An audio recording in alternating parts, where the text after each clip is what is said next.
Olá, eu sou o pastor Adejarlan Ramos. Nós vamos estudar hoje a lição de número 4, a sutileza da normalização do divórcio. Estamos estudando sobre os ataques contra a Igreja de Cristo, as sutilezas de Satanás nesses dias que antecedem a volta de Jesus Cristo. A lição de número 4 ela está baseada em Mateus 19, versículos 1 ao versículo 9.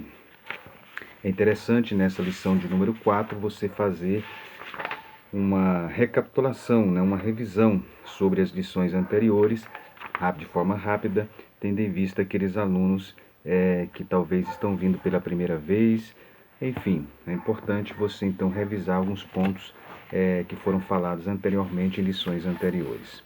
Bem, o tema da lição de hoje ele é um tema relevante, também polêmico, e que talvez possa despertar muito interesse dos alunos e das pessoas que frequentam a escola bíblica dominical.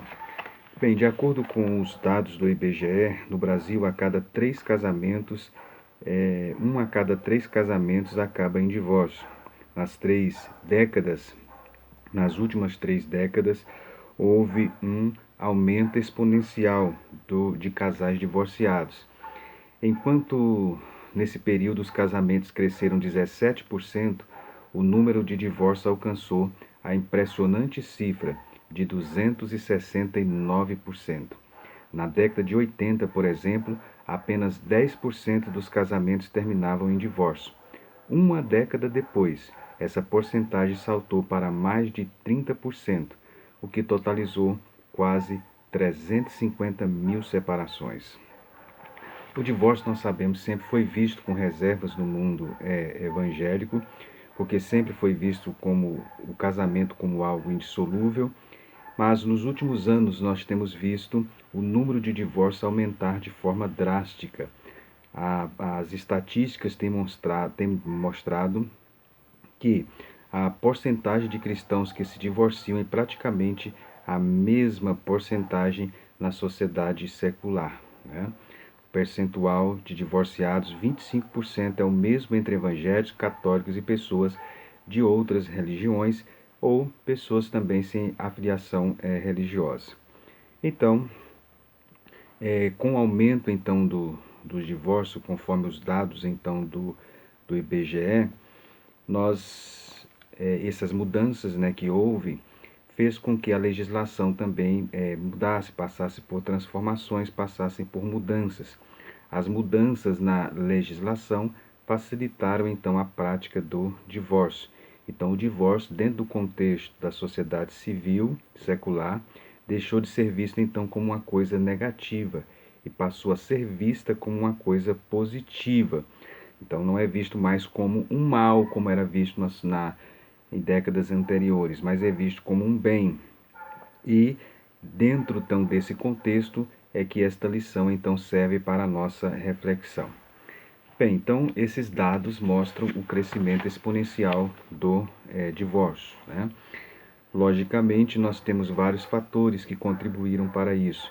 E se nós citarmos, logicamente, tem o fator espiritual, que é a ação de Satanás contra a família, e existe também os fatores sociais. Dentre os fatores sociais que nós podemos citar as mudanças profundas que a nossa sociedade passou. Dentre eles, a entrada da mulher no mercado de trabalho. A entrada da mulher no mercado de trabalho fez com que a mulher então entrasse em contato com um mundo novo. E este mundo novo, entre aspas, fez com que a mulher, por exemplo, dessa sociedade que nós estamos vivendo, ela difere totalmente da mulher da sociedade do tempo das nossas avós. A mulher da sociedade do tempo das nossas avós, talvez mães, estava limitada muito ao ambiente doméstico. Ela não entrava tanto em contato com outras pessoas, por exemplo, do sexo oposto, porque o mundo dela estava limitado ao ambiente doméstico. Mas, com a entrada da mulher no mercado de trabalho, a mulher então passa a entrar em contato com o sexo oposto de forma maior, né? Passando o dia todo, às vezes, trabalhando com uma pessoa do sexo oposto. Então, ela entra em contato com pessoas do sexo oposto de forma mais intensa. Então, a entrada da mulher no mercado de trabalho abriu um novo leque para a mulher em relação às suas relações sociais. Nós temos aí também o advento da internet. As redes sociais, ela facilitou também a ampliação deste leque de relacionamentos. E isso abriu precedentes, então, para as condutas indevidas e, logicamente, que vai desembocar em divórcios. Então, são fatores, são mudanças sociais que a nossa sociedade passou. E nós temos também o fator social de ser visto com naturalidade. O divórcio ele é não apenas visto com naturalidade, como é até incentivado através da mídia, através de vídeos e através de amigos e amigas, né? O amigo ou a amiga incentiva também a prática do divórcio e assim então ele passa a ser uma prática social aceitável, vista com naturalidade. Bem, na lição que nós estamos estudando, na primeira parte, o divórcio no contexto bíblico. Inicialmente, o comentarista comenta sobre o divórcio no contexto bíblico. Nós vamos ampliar mais um pouquinho e ver o divórcio no contexto do mundo antigo. Nas culturas do Antigo Oriente, o casamento ele era planejado pelos pais e ele era visto como vitalício. A esposa era considerada propriedade do marido e vista, portanto, na condição de um objeto. O Código de Hammurabi, do ano 1810, 1750 antes de Cristo, ele diz que se um homem tomasse uma esposa e não redigisse o seu contrato, então essa mulher não era dele. Era exigido, nesse antigo documento, que a esposa fosse fiel, sendo que, em caso de infidelidade conjugal, a pena de morte poderia ser adotada. Então, logicamente, se esperava que os casamentos não terminassem, mas as exceções elas existiam. No caso de esterilidade feminina, por exemplo, o divórcio ele era previsto. O Código de Hammurabi destaca que, nesse caso, o marido poderia mandar a esposa embora deveria restituir o dote nupcial e devolver também os donativos na casa dos pais. No mundo greco-romano, no primeiro século, o casamento era monogâmico, um ideal para a vida toda, mas as leis romanas elas reconheciam que o casamento poderia acabar quando uma das partes não demonstrasse mais afeto pela outra. Nesse caso, o divórcio poderia ser requerido tanto pelo marido quanto pela esposa. Tendo-se efetivado o divórcio, o direito de casar-se novamente estava garantido no mundo greco-romano. O adultério era visto como o fim do casamento e era punido com duras penas, às vezes com a expulsão do casal da comunidade e em outros até mesmo com a pena de morte. O divórcio no contexto do Antigo Testamento. O projeto original de Deus em relação ao casamento é que ele fosse vitalício. Nós vemos isso no livro de Gênesis. Ele deveria ser vitalício, deveria ser também monogâmico e heterossexual. São os três princípios básicos do casamento no Antigo Testamento: monogâmico, heterossexual e vitalício. O divórcio, portanto, não estava no plano original de Deus para a família. Mas, sabendo da dureza do coração humano, Deus então permitiu a validação do divórcio sob determinadas circunstâncias. Isso está em Deuteronômio, no capítulo 24, que diz assim: quando um homem tomar uma mulher e se casar com ela, então será que, se não achar graça em seus olhos, por nela achar coisa feia, ele lhe fará escrito de repúdio e lhe dará na sua mão e a despedirá da sua casa. Esse é o texto, então, do Antigo Testamento, em que foi validado ou permitido o divórcio em determinadas circunstâncias, né? Foi utilizado e foi remetido, então, no Novo Testamento. A grande questão nesse texto, ele gerou muitas interpretações, é a expressão coisa feia. Quando o homem achasse uma coisa feia, essa coisa feia não poderia ser o adultério, porque o adultério era punido com a morte. O que seria, então, essa coisa feia? Essa coisa feia, então, gerou vários debates e várias escolas de interpretação. Inclusive, gerou regras em relação ao divórcio, e essas regras, elas então orientavam as principais escolas rabínicas nos dias, então, de Jesus, né? Então, os principais textos do Novo Testamento, dos Evangelhos, que tratam acerca dessa questão, a questão do divórcio, eles tomam como ponto de partida exatamente essa lei deuteronômica que está em Deuteronômio, no capítulo de número 24.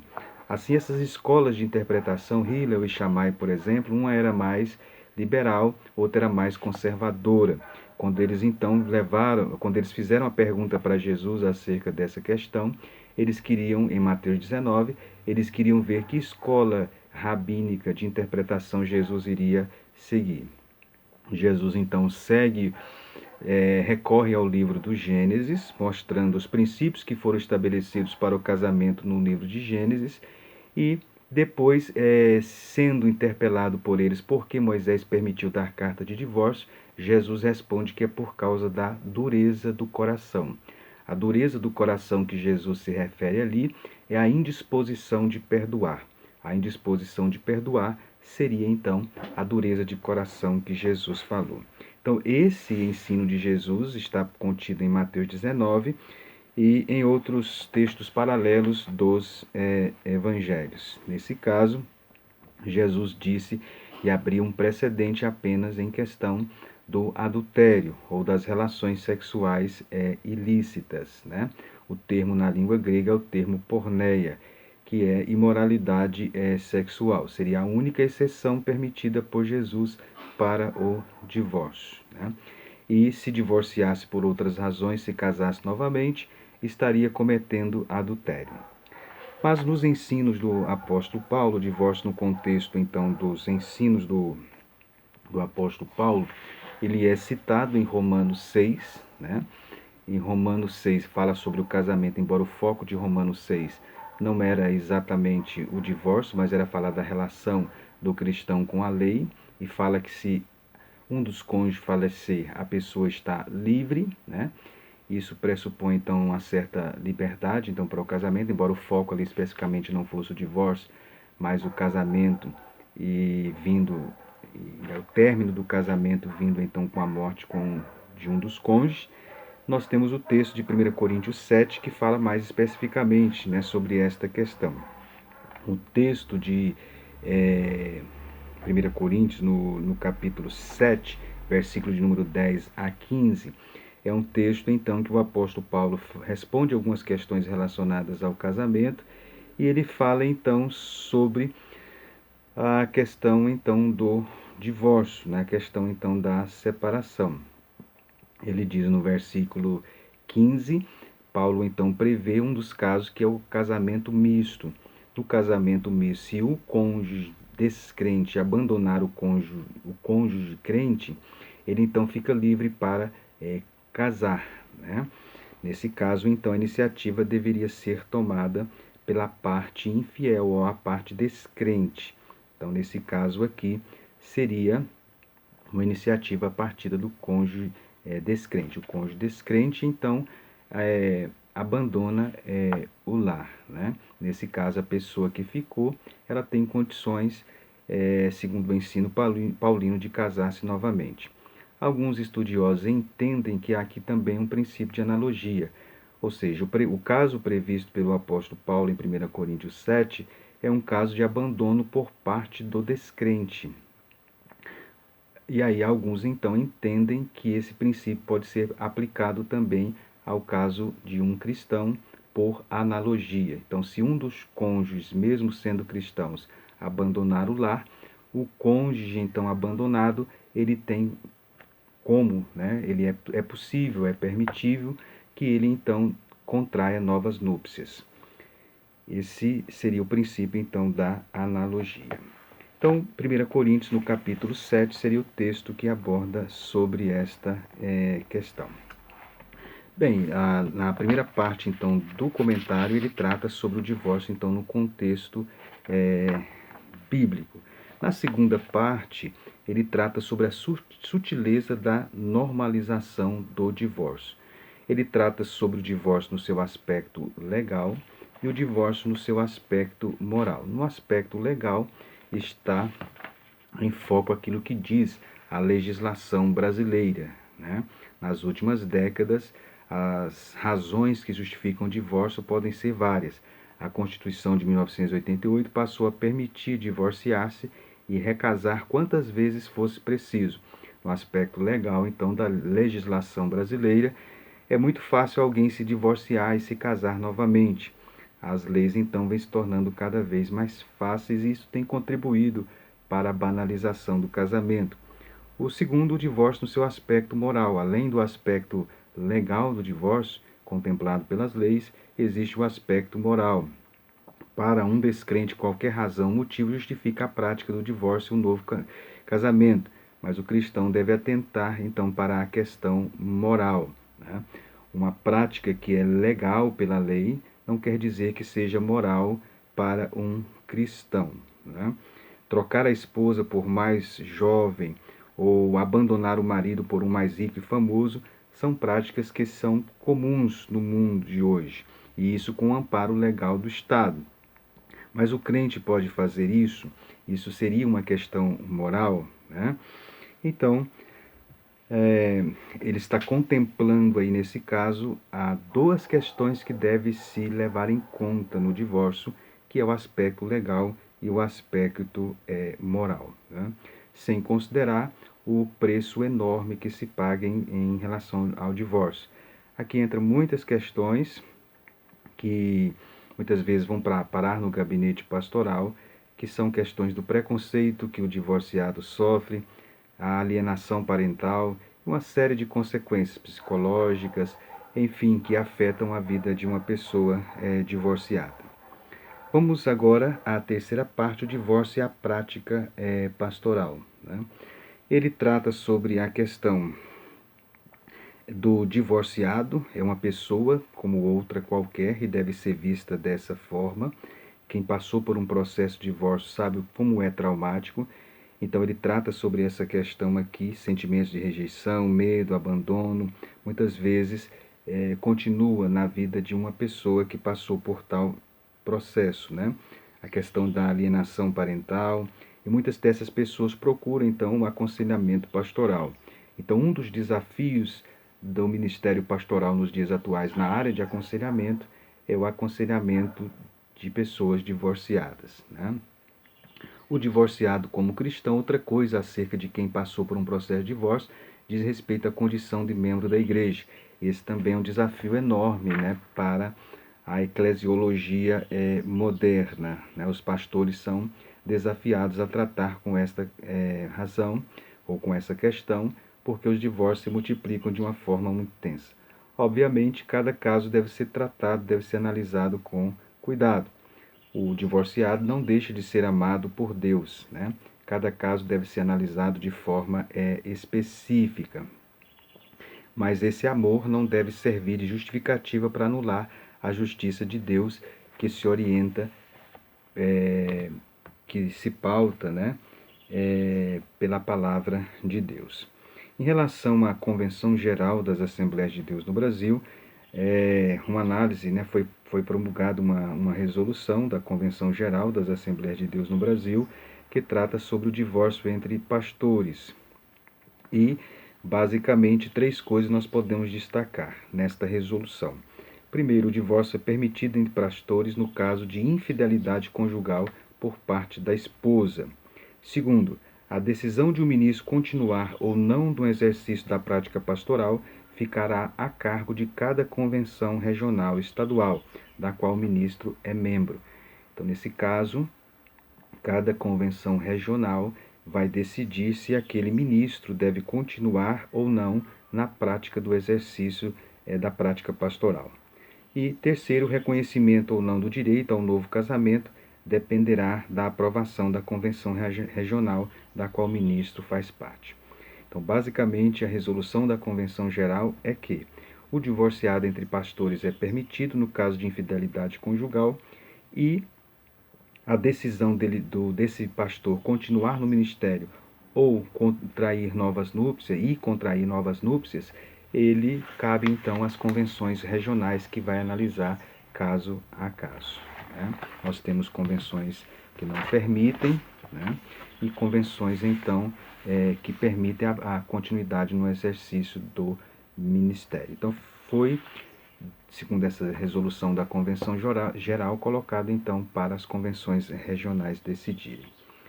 Então vejam, nós vimos aí o divórcio sob a perspectiva de diferentes culturas, diferentes contextos, é uma tendência que vem sendo vista com normalidade. A grande questão que nossa lição de hoje contempla é a questão da normalização. A palavra-chave aqui é esta, né? O divórcio, então, sendo visto como algo comum. Nós, então, devemos não ver como algo comum. Isso é um dos sinais da vinda de Jesus. Isso é um dos ataques também de Satanás contra a igreja de Cristo, especialmente contra a família, especialmente contra uma família pastoral. E é um desafio, então, diante de si que a igreja tem de forma enorme. Obviamente, como eu falei, os fatores sociais, eles contribuíram, aliado com a ação do diabo, contribuíram muito, né, para essa banalização, então, do divórcio. Então, essa é a lição de número 4, a sutileza da normalização do divórcio. Que você, caro professor, possa atentar para os principais pontos da lição, né? Você observe que na primeira parte é interessante você começar com os dados do IBGE, por exemplo, falando do aumento do divórcio, apresentando a questão. Depois você leve a questão para a história, né, mostrando em diversos períodos da história em outras culturas e enfocando o aspecto bíblico no Antigo e no Novo Testamento acerca do divórcio. E depois você trazer para as questões práticas, né, que é a sutileza da normalização do divórcio. Essa sutileza passa pela questão do aspecto legal, a lei vê com naturalidade, mas para o caso do cristão ela tem um aspecto moral, não é apenas o aspecto legal da lei, mas o aspecto moral também. E por último, você deve levar a questão, conforme contemplado pela lição, sobre a prática pastoral. A prática pastoral está relacionada aí nesse caso a como os pastores devem lidar com essa questão, né? No caso de aconselhamento, como os membros da igreja devem ver as pessoas divorciadas, enfim, os problemas e as dificuldades que o divorciado enfrenta para reiniciar a sua vida, como então deve ser tratado essa questão e como deve ser esse relacionamento no âmbito então, da igreja, especialmente o pastor em relação às ovelhas que passaram por tal situação. Então essa é a nossa lição de número 4. Que Deus, portanto, o abençoe. Você deve dosar bem a questão do tempo. Certamente é um tema polêmico que interessa muitas pessoas. Muitos vão trazer casos particulares, né? Nós sabemos que a questão do divórcio vai muito... cada caso é caso específico. Você veja um caso que nós não tratamos aqui, por exemplo, o caso do desvio sexual, né? Se um dos cônjuges se torna, por exemplo, um homossexual, como proceder neste caso? E o caso, por exemplo, de práticas sexuais, né, anticristãs. Uma pessoa que força o outro a praticar práticas sexuais anticristãs. Deve continuar casado? Então veja que é uma questão, portanto, muito polêmica e você deve ter cuidado, né, para não desviar o assunto ou às vezes para não se tornar uma espécie de consulente, né, de consultor, digo, em que os consulentes então vão consultar casos específicos. Você deve aplicar os casos gerais, né, e os princípios então da palavra de Deus na aula. Você pode aproveitar o final da aula para fazer uma oração pelos casais que estão ali. Que Deus, portanto, o abençoe. Se inscreva aqui no canal, deixe o seu comentário, compartilhe e nós agradecemos a você. Aguardamos a você na nossa próxima lição, que nós vamos tratar sobre assuntos também muito relevantes, que é o materialismo e a questão também do ateísmo. A nossa oração a Deus é que você seja um instrumento nas mãos do Senhor para destacar as verdades da palavra de Deus para a sua classe. Que Deus o abençoe e eu espero você na próxima lição.